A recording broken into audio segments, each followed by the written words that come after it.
যুক্তরাষ্ট্রে শুক্রবার ব্যর্থ বৈঠকের পর আলোচনার শীর্ষে রয়েছেন ইউক্রেনীয় প্রেসিডেন্ট জেলেনস্কি। আমেরিকার ছ্যাঁকা খেয়ে এবার ব্রিটেনে উপস্থিত হয়েছেন তিনি। এরই মধ্যে প্রধানমন্ত্রী কিয়ার স্টারমারের সঙ্গে বৈঠক করেছেন জেলেনস্কি। এ সময় বিধ্বস্ত ইউক্রেনের প্রতিরক্ষা খাতে 2.26 বিলিয়ন পাউন্ড ঋণ দিতে চুক্তি করে ব্রিটেন। ইউক্রেনের পক্ষে থাকার ঘোষণা দিয়েছেন কানাডার প্রধানমন্ত্রী জাস্টিন ট্রুডো ও অস্ট্রেলিয়ার প্রধানমন্ত্রী অ্যান্থনি অ্যালবানিজ। সার্বভৌমত্বের পাশাপাশি ইউক্রেন আন্তর্জাতিক আইনের শাসনের জন্য লড়াই করছেন বলে জানিয়েছেন তারা।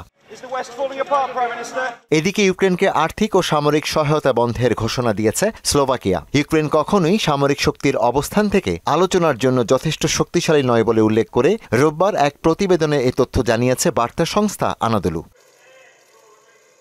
হোয়াইট হাউসে ডোনাল্ড ট্রাম্প ও জেডি ভ্যান্সের সঙ্গে জেলেনস্কির তীব্র বাগবিতণ্ডার পর যুক্তরাষ্ট্র জুড়ে ইউক্রেনপন্থী বিক্ষোভ অনুষ্ঠিত হয়। শনিবার যুক্তরাষ্ট্রের নিউ ইয়র্ক, লস অ্যাঞ্জেলেস ও বোস্টনে কয়েকশো মানুষ ইউক্রেনের প্রতি সমর্থন জানাতে সমবেত হন। এই সময় ওভাল অফিসে ঘটে যাওয়া তীব্র বাদানুবাদের বিরুদ্ধে প্রতিবাদ জানান তারা।